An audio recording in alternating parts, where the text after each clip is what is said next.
નમસ્કાર વિદ્યાર્થી મિત્રો, સ્વાગત છે આપ સર્વ વિદ્યાર્થી મિત્રોનું તમારી પોતાની યુટ્યુબ ચેનલ ઓશિયન જ્ઞાન લાઈવમાં.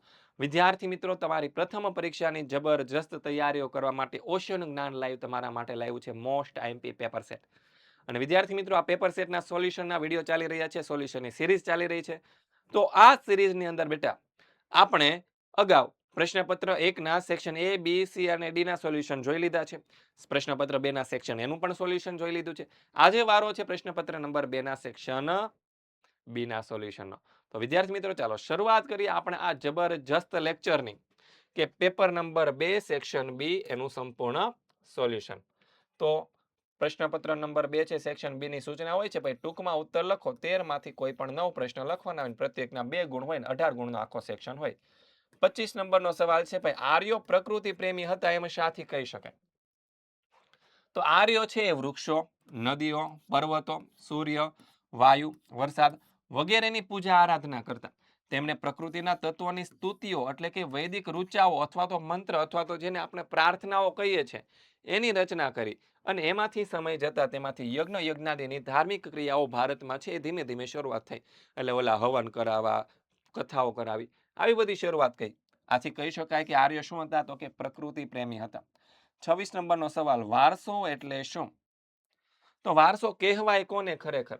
તો કે સંસ્કૃતિની અનેકવિધ બાબતો એક પેઢી છે એ પોતાની અનુગામી પેઢીને આપે છે.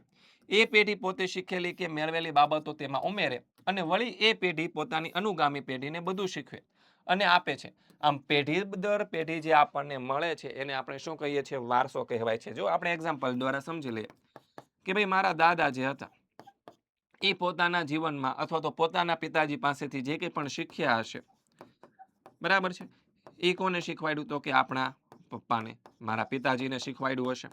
તો એ મારા પિતાજીએ મારા દાદા પાસેથી જે વસ્તુ શીખેલી છે એ તો એની પાસે છે જ, પ્લસ એ પોતાના જીવનકાળ દરમિયાન જે કંઈ પણ વસ્તુ શીખ્યા હશે એ પણ એડ કરશે. અને એ વસ્તુ કોને શીખવાડશે? તો કે મને શીખવાડશે.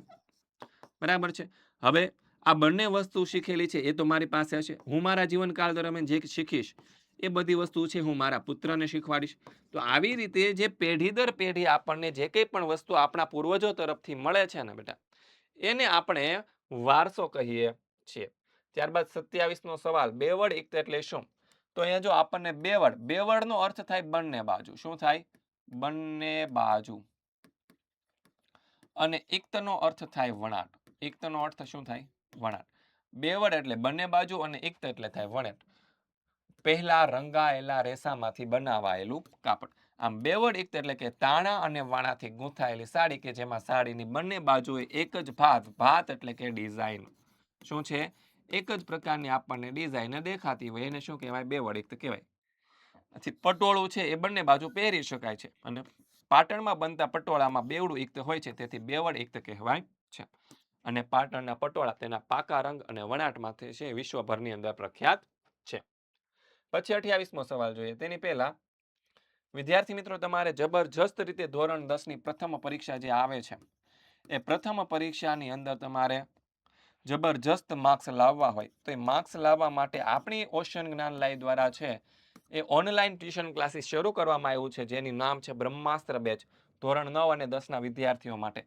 અને આ ટ્યુશન ક્લાસીસ છે જેની ફ્રી આપણે રાખેલી છે માત્ર 1999 રૂપિયા, જે ગુજરાતની સૌથી સસ્તી બેચ છે. શું છે? ગુજરાતની સૌથી સસ્તી બેચ છે. કેવી બેચ છે? સૌથી સસ્તી બેચ છે ગુજરાતની. કે આટલી ઓછી ફીમાં તમને કોઈ નહીં ભણાવે. અને આજે બ્રહ્માસ્ત્ર બેચ છે માત્ર તમને બ્રહ્માસ્ત્ર બેચ 1999માં નથી મળવાની હો. બ્રહ્માસ્ત્ર બેચ પૂરી થશે પછી તમારી આઈએમપી બેચ આવશે. આઈએમપી બેચ પૂરી થશે પછી પેપર સોલ્યુશન બેચ આવશે. આ બધી જ બેચો છે તમને ફ્રીમાં મળવાની છે બેટા. તો અત્યારે જ જોડાઈ જાજો આપણી બ્રહ્માસ્ત્ર બેચમાં. અને જોડાવા માટે એપ્લિકેશન ડાઉનલોડ કરી લો ઓશિયન જ્ઞાન લાઈવ.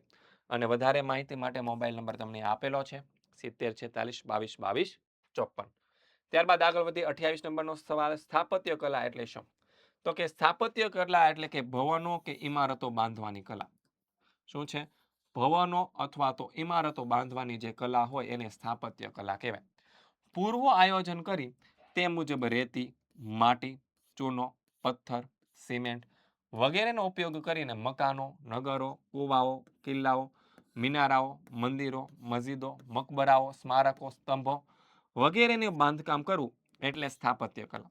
અને સ્થાપત્ય કલામાં સ્થપતિઓના કૌશલ્યનો ઉપયોગ થાય છે. એટલે કે આવી બધી વસ્તુ બનાવવાની જે કલા હોય એને સ્થાપત્ય કલા કહેવાય. ને સ્થાપત્ય કલામાં સ્થપતિઓનો સમાવેશ થાય છે. ત્યારબાદ 29 નંબરનો સવાલ છે, ઉર્દુ ભાષાના વિકાસનો પરિચય આપો. તો કે મધ્યયુગ દરમિયાન ઉર્દુ ભાષાનો જન્મ થયો હતો. ક્યારે થયો હતો? મધ્યયુગ. મધ્યયુગ એટલે કયો સમય? જે સલ્તનત સમય હતો અથવા તો જે મુઘલ સામ્રાજ્યનો સમય હતો એ. જે ભાષા સાહિત્યની એક મહત્વની ઘટના છે કે ઉર્દુ ભાષાનો વિકાસ છો એક ભાષા સાહિત્યની એક મહત્વની ઘટના કહેવાય. એક નવી ભાષા છે એડ ઓન થઈ. ઝડપી વિકાસ પામેલી અને સમૃદ્ધ બનેલી આ ભાષામાં વલ્લી, મિરદર્દ, મીરકતી, પછી મીર, નઝીર, અકબરાબાદી, અસદુલ્લા ખાન, ગાલિબ વગેરે મહાન કવિઓ થઈ ગયા. અને 18મી સદી દરમિયાન ઉર્દુ ગ્રંથો પણ લખાયા, જેમાં મુહમ્મદ હુસેન આઝાદનો દરબારે અકબરી એક મહાન ગ્રંથ છે. આ સમયે ઉર્દુ ભાષામાં નવલકથાઓમાં લખવાની શરૂઆત પણ થઈ. નવલકથાઓ પણ લખાય. પછી 30મો સવાલ છે કે રસાયણ વિદ્યા ક્ષેત્રે નાગાર્જુને આપેલું પ્રદાન જણાવો. તો આજે આચાર્ય નાગાર્જુન હતા એ આપણા ભારતીય રસાયણ શાસ્ત્રના આચાર્ય ગણાય છે. તેમણે રસ રત્નાકર અને આરોગ્ય મંજરી નામના 2 ગ્રંથો લખેલા છે. કેટલા ગ્રંથો લખ્યા? 2. તેમણે વનસ્પતિ ઔષધની સાથે સાથે રસાયણ ઔષધનો પણ ઉપયોગ કરવાની ભલામણ કરી હતી. અને પારાની ભસ્મનો ઉપયોગ કરીને તેને ઔષધ તરીકે વાપરવાનો સૌપ્રથમ પ્રયોગ તેમણે જ ચાલુ કર્યો હોય તેવું મનાય છે. પછી 31 નંબરનો સવાલ કે કાળી જમીનને કપાસની કાળી જમીન પણ કહે છે. આ વિધાન સમજાવો.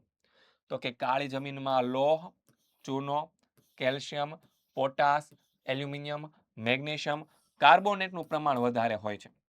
તે ફળદ્રુપ અને ચીકણી હોય છે. તે ભેજને ગ્રહણ કરીને લાંબા સમય સુધી જાળવી રાખવાની ક્ષમતા ધરાવે છે.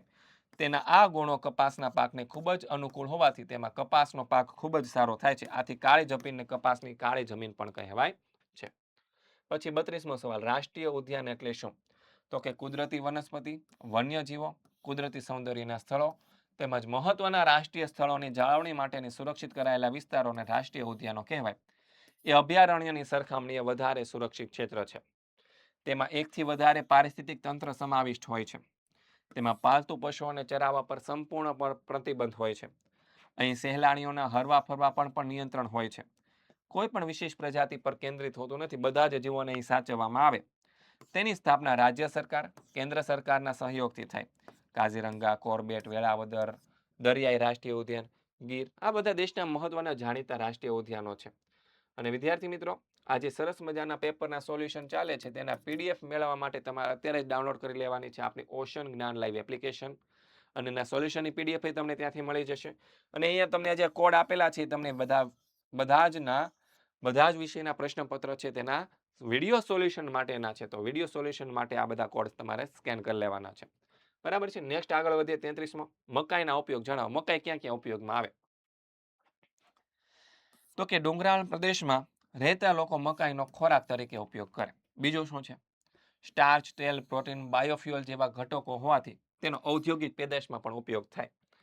પછી મકાઈનો પશુ આહારમાં ઘાણ બનાવવામાં પણ તેનો ઉપયોગ થાય છે.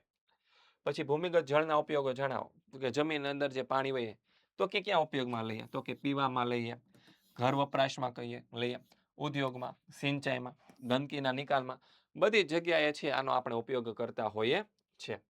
પછી ખાનગીકરણના માર્ગો. ખાનગીકરણ કઈ કઈ રીતે થઈ શકે? તો કે પહેલા જે ક્ષેત્રો જાહેર ક્ષેત્રના એટલે કે સરકારના નિયંત્રણમાં હતા, બરાબર છે, તેમને ખાનગી ક્ષેત્રને સોંપવામાં આવે. એટલે કે કોઈ ખાનગી પ્રાઇવેટ કંપનીને સોંપી દેવામાં આવે, ભાઈ તમે આ લ્યો, આ અમારો બિઝનેસ હતો, ગવર્મેન્ટ પાસે હતો, એ ખાનગી કંપની સંભાળશે. પછી રાજ્ય સંચાલિત એકમની માલિકી હોય, રાજ્ય પોતાની પાસે રાખે, પરંતુ તેનું સંચાલન ખાનગી કંપનીઓને સોંપી દે. કે ભાઈ એ માલિક તો સરકાર જ રહેશે, પણ એનું જે મેનેજમેન્ટ કરવાનું કામ છે એ ખાનગી કંપની કરશે. અથવા તો સંચાલન રાજ્ય પોતાની પાસે, સરકાર પોતાની પાસે રાખે, પણ આખો જે બિઝનેસ છે એ કોઈ પ્રાઇવેટ કંપનીને સોંપી દે. ભાઈ આના માલિક તમે, પણ સંચાલન અમે કરીશું, મેનેજમેન્ટ અમે કરીશું. આવી રીતે ખાનગીકરણ થાય. પછી વિશ્વ વ્યાપાર સંગઠનમાં જોડાવાથી ભારતને કયા લાભો થવાની સંભાવના છે? તો કે નીચે પ્રમાણેના લાભો થવાની સંભાવના છે. ભારતનો હિસ્સો કેટલો હતો? તો કે 0.5% હતો. જે આંતરરાષ્ટ્રીય વ્યાપારમાં વધારો થવાથી દેશની નિકાસમાં જંગી વધારો થયો.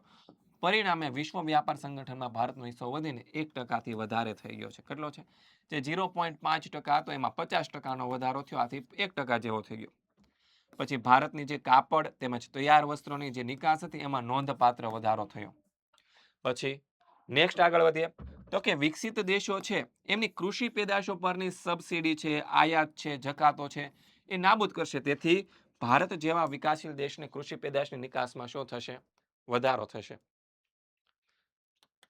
સાહેબ તમને પેપરનું સોલ્યુશન આપ્યું? હા. પેપર આપ્યું? અરે પેપર આપી દીધું. ક્યાં છે? આપણી ઓશન જ્ઞાન લાઈવ એપ્લિકેશનની અંદર. કર્યું ડાઉનલોડ? નથી કર્યું. તો કરવાનું ને. કરવાનું. એ ખાલી પ્રશ્નપત્રો કયા કામમાં આવે મને પેલા ઈ કહો તો. અરે જાતે પ્રેક્ટિસ ન કરવી હોય છોકરાઓને. બીજી એક વસ્તુ કહું, આપણે બધાએ મોસ્ટ આઈએમપી સવાલોને ખાલી એક પ્રશ્નપત્રનું રૂપ આપ્યું છે. તો એ ખાલી પ્રશ્નપત્ર નથી, મોસ્ટ આઈએમપી સવાલોનું પ્રથમ પરીક્ષાનું બ્રહ્માસ્ત્ર છે સાહેબ. અત્યારે મેળવી લો ભાઈ, ડાઉનલોડ કરી લો પ્રશ્નપત્ર. એપ્લિકેશન આપણી કઈ સાહેબ? ઓશન જ્ઞાન લાઈવ. એ વાલી. અત્યારે ડાઉનલોડ કરો, અત્યારે જ પ્રશ્નપત્ર મેળવો. એકદમ ફ્રીમાં હો સાહેબ. બિલકુલ. તૈયારી થઈ જાય એમાંથી પૂરેપૂરી. ચાલો આગળ વધીએ. તો વિકસિત દેશો તેમની કૃષિ પેદાશ પરની જે સબસિડી હોય એ શું કરશે? ઓછી કરી દેશે. એટલે એનો જે પાક હશે મોંઘો વેચાશે. પછી આયાત જકાત છે એ ઘટાડી દેશે, હાવ નાબૂદ કરી નાખશે. એટલે ભારત જેવા વિકાસશીલ દેશો હોય એમાં ઉત્પન્ન થતી વસ્તુ છે આપણે વિકસિત દેશોની અંદર આપણે વેચી શકીએ તો આપણને થોડાક પૈસા મળશે. દેશની નિકાસો વધવાથી આયાત પરનું દબાણ હળવું થશે. શું થશે? દેશની નિકાસો વધશે તો આયાત આપણે જે બીજા દેશમાંથી જે વસ્તુ મંગાવીએ છીએ એના જે પૈસા આપવા પડે એનું દબાણ થોડુંક ઓછું થશે, જેથી વિદેશી હુંડિયામણમાં વધારો થાય. પછી 37મો સવાલ, બેરોજગાર વ્યક્તિમાં કોનો સમાવેશ થતો નથી? તો કે જે વ્યક્તિ પ્રવર્તમાન વેતન દર કરતા વધુ વેતન માંગે, એટલે કે હાલમાં જે ભાવ માંગે છે એના કરતા વધારે ભાવ માંગે, ભાઈ મને ભાઈ એટલો સેલેરી કરી દો તો જ હું કામ કરીશ. જેમની ઉંમર 15 થી 60 વર્ષની વચ્ચેના વય જૂથમાં ન થતી હોય, એટલે કે 15 વર્ષથી ઓછા હોય અથવા તો 60 વર્ષથી વધારે હોય, અશક્ત હોય, કામ કરી શકે તેવી શક્તિ ન હોય, રોગિષ્ઠ એટલે કે બીમાર હોય, વૃદ્ધ વ્યક્તિ હોય, પછી આળસુ વ્યક્તિ હોય જેને કામ નથી કરવું, અને ગૃહિણી એટલે કે જે સ્ત્રીઓ હોય તેઓ કામ કરવા અશક્તિમાન હોય અને શક્તિ હોવા છતાં કામ કરવાની વૃત્તિ ન ધરાવતા, શક્તિ છે છતાં પણ એને કામ નથી કરવું, આળસુ માણસ છે, એનો સમાવેશ છે એ બેરોજગાર વ્યક્તિમાં થતો નથી. અને વિદ્યાર્થી મિત્રો તમારા માટે એક જબરજસ્ત વાત, પ્રથમ પરીક્ષા જેવી પૂરી થશે પછી ટૂંક સમયની અંદર તમારો સંપૂર્ણ અભ્યાસક્રમ સ્કૂલની અંદર શાળાઓની અંદર પૂરો થઈ જશે. પછી તમને જરૂર હશે કે જબરજસ્ત રિવિઝનની. તો એ રિવિઝન કરવા માટે આપણી ઓશન જ્ઞાન એપ્લિકેશન છે એ તમારા માટે લાઈવ રહી છે આઈએમપી બેચ, કે જ્યાં તમને રિવિઝનનો અંતિમ પ્રહાર, રિવિઝનનું અંતિમ બ્રહ્માસ્ત્ર છે એ તમને મળવાનું છે. આઈએમપી બેચ 2027ની છો, જે 2027માં જે બોર્ડની એક્ઝામ આપવાના છે એ વિદ્યાર્થીઓ માટે. તો આઈએમપી બેચની વધારે જાણકારી મેળવવા માટે અત્યારે જ ડાઉનલોડ કરી લો આપણી ઓશન જ્ઞાન લાઈવ એપ્લિકેશન. અને મોબાઈલ નંબર છે 70 46 22 22 54. આ મોબાઈલ નંબર ઉપર સંપર્ક કરીને તમે વધારે માહિતી મેળવી શકો છો. અને બસ વિદ્યાર્થી મિત્રો, આ હતું તમારું જબરજસ્ત તમારા માટે આમ કહેવાય ને સેક્શન બી નું સોલ્યુશન, પ્રશ્નપત્ર નંબર 2 સેક્શન બી નું સોલ્યુશન, કે હવે આપણે નેક્સ્ટ વિડીયોની અંદર જોવાના છીએ સેક્શન સી નું સોલ્યુશન. ત્યાં સુધી દરેક વિદ્યાર્થી મિત્રો અત્યાર સુધી જે પણ સોલ્યુશન આપ્યા છે એના જબરજસ્ત રીતે તૈયારી કરો. મળીશું આપણે નેક્સ્ટ વિડીયોની અંદર. ત્યાં સુધી જય હિન્દ, જય ભારત, જય જય ગરવી ગુજરાત.